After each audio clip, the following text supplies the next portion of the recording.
It's a condition that negatively impacts a person's ability to speak. They know what they want to say, but they can't find the sounds or figure out how to move their mouth correctly to say the idea that they are looking for. The word sounds perfect inside their head, and then when they try to say it aloud, it comes wrong. It's called aphasia. It is estimated that there are around 180,000 people who acquire aphasia each year in the United States. But innovative research is happening right here in our community to treat it. We hope to be one of the leading aphasia centers helping people across the country, if not across the globe. We're giving a voice to aphasia inside this edition of CTSI Discovery Radio.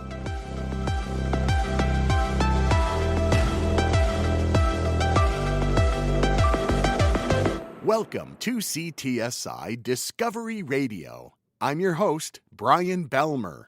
CTSI Discovery Radio is brought to you by the Clinical and Translational Science Institute of Southeast Wisconsin. The CTSI is a consortium of researchers, doctors, scientists, and others representing 8 institutions, including the Medical College of Wisconsin, Milwaukee School of Engineering, Marquette University, the University of Wisconsin-Milwaukee, Children's Wisconsin, Froedtert Hospital, Versity Blood Center of Wisconsin, and the Zablocki VA Medical Center. The CTSI works collaboratively across all of our member institutions. Our mission is advancing health through research and discovery. Imagine knowing what you want to say, but being physically unable to say the words. That's what people with aphasia are challenged with. Today, we learn about this often devastating disorder from a couple of experts, beginning with Dr. Sarah Pillay, Assistant Professor, Department of Neurology, Division of Neuropsychology at the Medical College of Wisconsin, who first shares that Aphasia is a really common language disorder that occurs after there is damage to the language network in the brain. And she tells us aphasia's most common causes. The most common cause is stroke on the left side of the brain, but it can happen from other medical conditions. Traumatic brain injury or tumors are pretty common secondary causes of aphasia after stroke. Is aphasia a common disorder? Unfortunately, it is. It is estimated that there are around 180,000 people who acquire aphasia each year in the United States. And additional data suggests that there are around 2 to 4 million people in the United States that are living with aphasia at any given time. To put that into perspective, aphasia affects more than twice as many people as Parkinson's disease and 150 times more than people that have ALS. And both of those are more familiar in the public eye and more familiar terms. Why is aphasia lesser known when it's more common? We've thought about that, and it may relate to different reasons. Aphasia affects a person's ability to communicate. So the very people who are the disorder's best advocates have difficulty discussing it with others. And that can be a major barrier to increasing awareness. Also, consider that there's stigma that accompanies having a conversation when people with aphasia try to talk to others. Because people with aphasia often have a very real sense of what they want to say, but they just have a difficult time saying it or finding the correct words. Actor Bruce Willis was recently diagnosed with aphasia. Dr. Pillay says this has impacted public awareness of the disorder. The National Aphasia Awareness Association does a national survey every few years to gauge public perception and knowledge about the disorder. In one of their first surveys in 2016, they reported of the people surveyed, close to 85% had never even heard of the term aphasia, and only 9% of that sample could identify it as a language disorder. Fast forward to 2022. Shortly after Bruce Willis announced his diagnosis, they repeated that survey, and they found that close to 68% of the people surveyed had actually heard of the term. And what was even better is that 40% of the people surveyed had heard the term, and they could properly identify it as a language disorder. So just having celebrities like that come out in the media and share that has been really, really helpful to increasing awareness. Aphasia most commonly results following a stroke. What are other demographics of patients? There's some estimates that around 15% of individuals who are under the age of 65 years old experience aphasia after their first stroke, and that percentage increases to about 43% for people that are 85 years or older. What about gender? In the U.S., that lifetime risk of stroke is higher in women than in men. There's some evidence that women have slightly higher rates of aphasia due to strokes than men. However, that impact of gender on post-stroke aphasia is pretty small. Across studies, you're looking at about a 3% difference for men versus women. What's happening physiologically to someone suffering from aphasia? Often there's just damage to regions of the brain that support language functioning, and that we can see on brain MRI or CT. For most people, language is located on the left side of the brain and in the frontal lobes. The area of the brain that is involved in speaking aloud is very close to the part of the brain that helps control movement on the right side of the body. So sometimes we can see people with aphasia have physical disabilities, like smiling or using their hand or even walking. Meanwhile, Other people, they can have aphasia and have no physical disability. And for that reason, aphasia is sometimes referred to as a hidden disability because people cannot see that you have any difficulty navigating the world by just looking at you.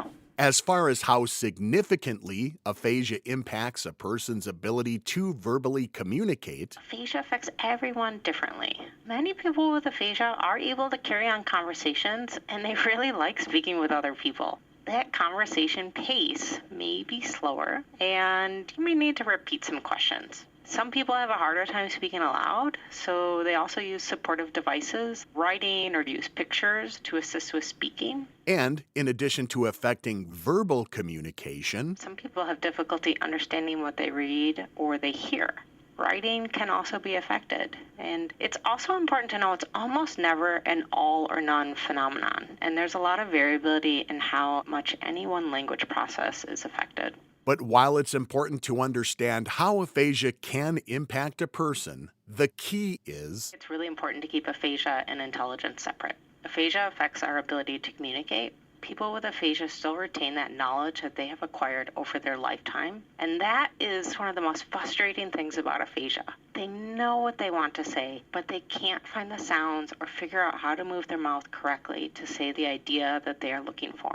The word sounds perfect inside their head, and then when they try to say it aloud, it comes wrong.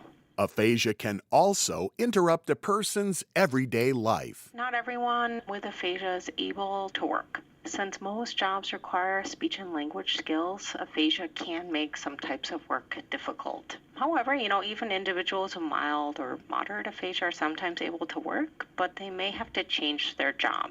Even performing simple tasks at home. Think about everything that we need language for. Following a recipe or reading instructions on medications. All of those things require language to some degree, and so it can have a big impact. Aphasia can also lead to feelings of isolation, Aphasia can be a very isolating disorder. The person still has all those thoughts and ideas, but they have a fragmented communication system to try and express them and connect with others. So it can be very lonely. and depression. Difficulty adjusting to life can be very challenging. Now who are you? And imagine how your relationship will change with your children, with your spouse, with your friends. Those are tough for anyone, and even harder for someone with aphasia who's struggling because of reliance on your support network to help you navigate a society that relies on our ability to read and write and speak easily. Then, is aphasia treatable? Immediately after the brain injury or stroke, there is a normal period of what we call spontaneous recovery. Some people may recover a lot during this period. Other people may need additional speech therapy. With the possibility of some recovery. Current treatments for aphasia are a little variable and provide modest benefits, and that can leave people with residual impairments. But it's important to really highlight that people can continue to make functional gains even years after their stroke, but that recovery is slow. So, how can we support someone with aphasia? Be patient. Try to listen actively. Try not to finish a person's thought if they seem to be searching for a word. Sometimes that can actually take them off track of what they were looking for. Speak slower, not louder. Most of these patients do not have difficulty hearing. Just the pace needs to slow down so the brain can process it. And finally, simply smile. Smile a lot for support, and don't be afraid to ask them if they need help, because there are many different ways that you can support language. understanding what it is. Let's look at research being done to advance treatments and outcomes for patients with aphasia. For this, Dr. Sarah Pillay is joined by Dr. Jeffrey Binder, who, among his many titles, is Vice Chair for Research and Professor, Department of Neurology, and Director of the Language Imaging Laboratory at the Medical College of Wisconsin. Dr. Binder says when it comes to commitment to aphasia research, the commitment on MCW's part is very strong. MCW's been focusing increasingly on accelerating neuroscience research and growing the research program in neuroscience, and aphasia fits in that general category. We have funding from internal resources like the AHW, the Neuroscience Research Center, the CTSI. So I think the commitment is very strong. Dr. Sarah Pillay. I think right now is a really exciting time for aphasia research at the Medical College of Wisconsin. Our group has some excellent researchers that are investigating not just aphasia, but also language for people who have not had strokes. That information is so critical to helping really understand the nuances of language organization in the brain, how that gets disrupted, and how that recovers. What exactly is the mission of aphasia research at MCW? Our mission is to expand the options for aphasia treatment, which are currently limited. And so we're working on expanding those options, first optimizing and validating currently proposed cutting-edge therapies that have been explored but haven't yet entered the standard of care, and also by developing completely novel treatment approaches. The mission of aphasia research is similar to the broader mission of MCW. We are a leader and innovator in the field of language research, and we discover and translate new knowledge from what we learn in basic science research to cutting-edge collaborative patient care to improve the health of the communities we serve. In short, our mission is to enhance quality of life and communication in people with aphasia through evidence-based therapy and state-of-the-art research. And MCW has provided critical support to aphasia research efforts. By providing grant funding through the Advancing a Healthier Wisconsin mechanism, the Research Affairs Committees, the Cognitive Neuroscience Research Program, and the Stroke Rehabilitation Center. That funding has really helped get the current projects off the ground and allowed us to be competitive for NIH-level funding. The team working on aphasia research is large and highly collaborative. Our team is amazing. It's experts in key areas, composed of people from a variety of clinical and research backgrounds. So collaboration is critical because it's an extremely complex problem to understand, and it requires scientific expertise in multiple areas like neuroanatomy and psychology and brain imaging, and then integrating all of that scientific expertise with clinical expertise. I think we have a remarkable and pretty unique team here. This work takes a team of experts here at MCW, as well as our partners in the community and from our participants who give us really important feedback on what is meaningful to them. Within the Language Imaging Laboratory, we have assembled a team across many disciplines, including cognitive psychology, electrical engineering, neuroscience, neurology, neuropsychology, speech and language pathology, statistics, psychometrics, linguistics, and computer science. And all of this research, from basic science to translational applications and clinical interventions, is really important. Next, we asked them to tell us about some of the innovative aphasia research happening at MCW. First, we learn about transcranial electrical stimulation, or TES. Transcranial electrical stimulation is a non-invasive brain stimulation technique that passes an electrical current through the cortex of the brain to alter brain function. The electrical current is applied to an individual's scalp using 2 or more electrodes, and a portion of the current penetrates the scalp and is conducted through the brain, where it alters neuronal excitability. We can then observe the resulting behavioral changes and establish a causal link between the two. This is a non-invasive, completely safe, painless method of stimulating the brain with electrical currents. They're delivered by wires that are connected to a very low voltage electrical source, kind of like a AA battery or something on that order. The purpose of TES is to really understand why and how this type of stimulation enhances recovery. The general idea is that TES lowers the resting membrane potential of neurons. It makes it easier for them to fire. And when you pair this with a speech therapy exercise, it makes it easier for the brain to learn, which may translate to better recovery. The idea is that the current, as it runs through the brain, alters the way that the neurons communicate with each other. It makes them talk to each other more than they otherwise would, and so they learn faster by communicating with each other at a higher rate. So while the patients are doing exercises, the theory is that that will make the learning process go faster and more efficiently.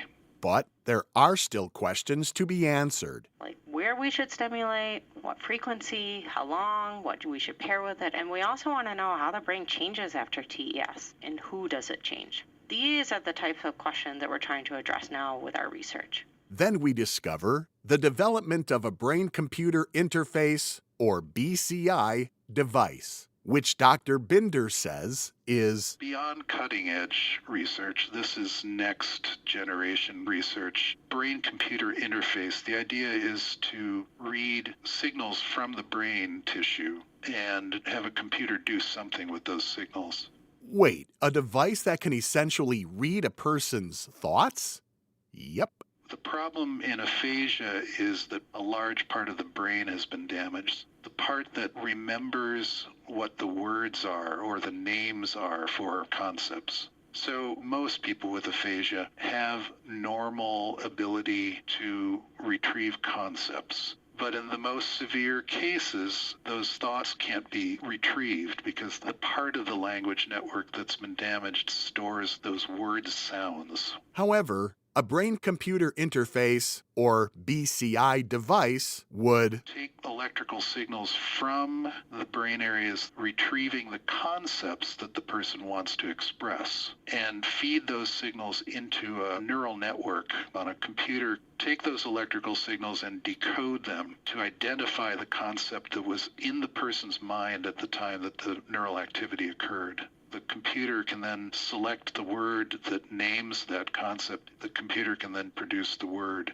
It would essentially be speaking the thoughts of the patient on behalf of the patient. It may sound like science fiction, but it's on its way to becoming science fact. I think we're the first group to propose the type of brain-computer interface that we're working on at the moment. And this is an interface that would essentially classify or read what is in the mind of the person. So that's our idea. Kind of radical, may or may not work, but we think that it's worth a try because there's really nothing else to offer these people with very severe aphasia. Very futuristic, but is it realistic? We think it's feasible. We're hopeful that by getting these signals directly from the brain's surface, the device itself would be implanted inside the skull and essentially wearable. We recently got a grant from the NIH to explore it, but I do think that it's at least a decade away because of the many technical issues to overcome. Then there's research looking at enhancing precision diagnoses among individual aphasia patients. Our approach is based on precision diagnoses of aphasia deficit patterns, and we obtain a very detailed profile of an individual's language abilities, and that allows us to better understand where the breakdown is happening and then choose an evidence-based therapy that specifically targets that weakness or works to strengthen the residual language network. You can almost say that no two people with aphasia have exactly the same problems, and that's because the language network is quite complex, and we need better tests to not only tell whether a person has a particular kind of deficit, but also how severe that deficit is and how it interacts with other deficits that they might have. Disruption at any one of those steps can cause an impairment, and our group tries to figure out at what exact step that disruption is happening. So that's the purpose of the precision diagnoses. We have long been in the process of developing a carefully designed battery of language tests we're giving to a large sample of people with strokes to know the areas of brain damage that are responsible for different kinds of deficits, so that in the future, and already to some extent, we will be able to pinpoint processes interrupted at a very specific level. And there's a new initiative called IPAT. IPAT stands for the Intensive Program for Aphasia Therapy. It is a comprehensive language therapy program that's led by a multidisciplinary team, and our mission is to offer this cutting-edge, evidence-based treatment for aphasia in a daily intensive format that is generally not available elsewhere. The program is tailored to individual needs. Everybody gets a detailed language assessment, and each person gets about 40 hours of individual and group therapy. IPAT is an intensive program analogous to learning a foreign language through immersion, working one-on-one and also in groups on language exercises. Participants get a lot out of communicating and interacting with other people with aphasia. It's new to MCW, and it's been extremely successful so far. And the other thing that's really cool about this clinical program is that they also have this opportunity to participate in different research studies that we have going on at any one particular time. We tried a couple research programs that we have going with the therapy programs in IPAT. And we try to integrate the two so that we're offering cutting-edge, evidence-based therapy for aphasia. The success of IPAT and aphasia research at MCW is due, in no small part, to a grant from the We Energies Foundation, which was instrumental in kicking off a lot of our projects, provided critical funding for personnel involved in setting up the IPAT program, and it's also allowed us to keep the costs down for participants in that program. So it was the first major gift that we received and really kicked off the whole process. When it comes to the future of aphasia research at MCW, Dr. Binder thinks big. And why not? Well, we have large ambitions. We hope to be one of the leading aphasia centers helping people across the country, if not across the globe. And Dr. Pillay agrees with him. The future looks bright. What are the best resources to learn more about aphasia? Probably the best single resource is the National Aphasia Association. We have lots of resources about aphasia on the Freighter website as well as on our MCW neurology website. The Language Imaging Laboratory here at MCW is a resource to learn more about research projects that we're doing. We have a community support group born out of IPAT that meets quarterly. And we just started a brand new podcast called Aphasia Speaks to really provide a well-rounded look at different aspects of aphasia, which is available on Spotify, and I urge people to give that a listen. And Dr. Pillay urges anyone dealing with aphasia, don't give up. Be patient with yourself or with the loved one that has aphasia. I am constantly amazed by our patients and our participants' commitment to their own recovery, which really affirms our own commitment to research. So keep going. That's my message. Living with aphasia is a difficult situation, but not a hopeless one. We've dedicated our careers to alleviating the problem, and there is great hope that further advances will occur. Now let's hear from someone who's truly giving a voice to aphasia. Her name is Lori, and along with assistance from her daughter Nicole, she shares what it's like living with aphasia. Lori first shared these insights with Dr. Sarah Pillay, and today they've agreed to share Lori's story with us. Lori worked hard to regain her speech following a stroke. She reads her replies to interview questions with help from her daughter Nicole and begins by telling us a bit about herself. I have three children, Cole, Kevin, and Emma.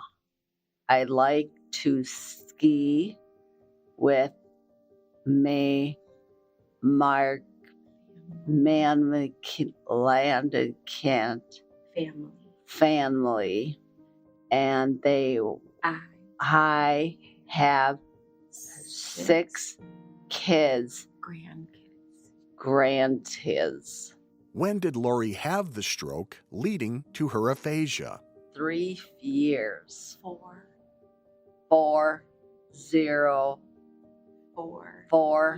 years ago. While she's made incredible progress since her stroke, Lori says her recovery has been Hard because I can't communicate with Will. How hard because it can't leave arm and the leg. Well, once speech is the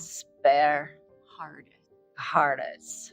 aphasia affects her ability to communicate with us, not her ability to understand us. But even with that understanding, her aphasia has impacted her work and personal relationships. It's affected with work. She can't commute the community. You can't talk on the Call phone. me. Yeah. They can't You can't make calls anymore. call. Yeah, they can't work. make it there. And your friendships. Forensic. It's Because they have a hard time. Is understand me. Lori's daughter, Nicole, experiences her mother's challenges communicating firsthand. When my mom communicates, it makes people uncomfortable. Not that people don't want to hang out with her or go to lunch with her. Some people have a hard time being in her presence, maybe because they're uncomfortable and don't know how to communicate with her. Extending to family as well. It's hard even for us family because sometimes we don't understand everything that she is saying, and we're with her all the time. So I can only imagine other people or strangers. It's challenging.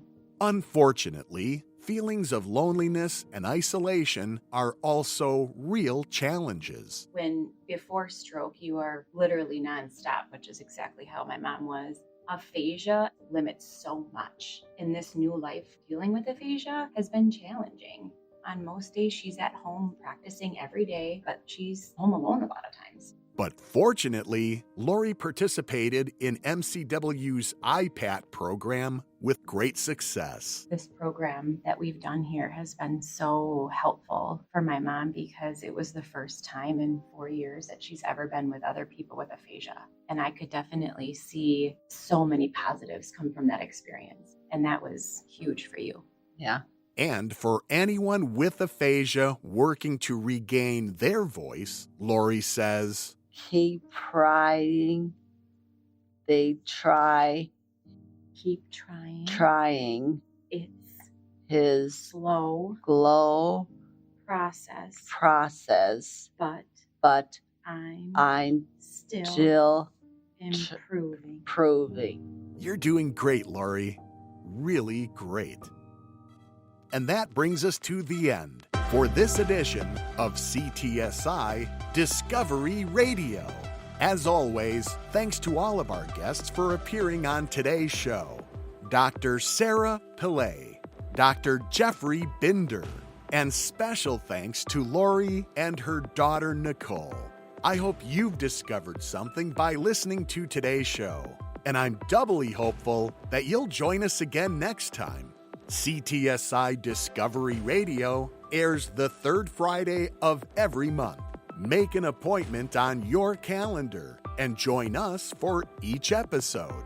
On behalf of the Clinical and Translational Science Institute of Southeast Wisconsin and all of our affiliate partners and members, I'm Brian Belmer, wishing you happier, healthier days ahead.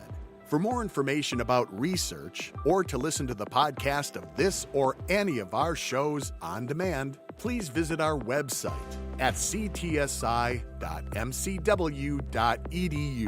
CTSI Discovery Radio is written, produced, and hosted by Brian Belmer in collaboration with WMSE Radio. The CTSI and this program are under the direction of Dr. Reza Shakir.